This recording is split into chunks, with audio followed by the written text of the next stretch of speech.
What would happen if there was a ghostly parasite that you were infected with that only ever took the image of the one you love?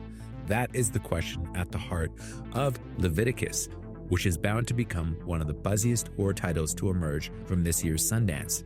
We're living in a time where LGBTQ storytelling is increasingly moving into the genre space, and this film, the feature debut of Australian writer-director Adrian Chiarella, seems likely to strike a chord both within the community and beyond. So in this film, a teenage boy who's been relocated to a devoutly Christian community by his mother starts to realize that there's a supernatural force terrorizing many of the town's teens. Now, the film centers around a kind of supernatural conversion therapy happening in this Christian community, where parents willingly have their gay children infected with a ghostly parasite that's especially cruel. The presence takes the image of the person the infected individual is most attracted to, and if they give in to their sexual impulses, they are violently assaulted and often killed. It feels cut from the same cloth as It Follows, where the demon was essentially an immortal STD. Leviticus's demon is even worse, as it guarantees you'll never ever be able to find love or fulfillment, since it always takes the guise of whomever it is that you love the most. That terrifying idea will no doubt make Leviticus resonate deeply, both within the gay community and outside of it. But more importantly, for a horror film, it's also deeply unsettling. The demonic attacks are presented in a brutal, unflinching way.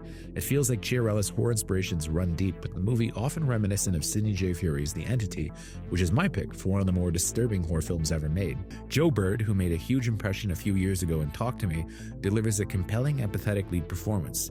As a young man, Bird's name is still unsure of his sexuality, but his mother, played by Mia Wasikowska, seems to know exactly what his persuasion is and just isn't having it. While the parents in this community are no doubt monstrous, no one is played as blatantly evil, just closed-minded and naive, but to the point that they've doomed their children to a hellish existence they'll never be able to escape. Leviticus also shies away from making its leads too star-crossed. A lot of critics seem hell-bent on comparing it to Heat Rivalry, but other than the fact that both the movie and the show, of course, Heat Rivalry, feature gay characters, they really don't have that much in common. After all, these are teens who are unsure of themselves, with the object of Name's affections, Stacy Clausen's Ryan, a little more reckless with his feelings.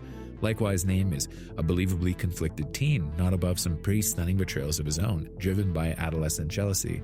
Yet, most importantly, you'll root for both Name and Ryan to escape their literal demons, even if Chiarella's film is too dark to ever make that notion seem plausible. The cruel, violent attacks are memorably staged and scored by the great Jed Kurzel. Leviticus feels like the kind of horror film that has a strong chance of being snapped up by a major distributor, as it will no doubt be much discussed once it's released.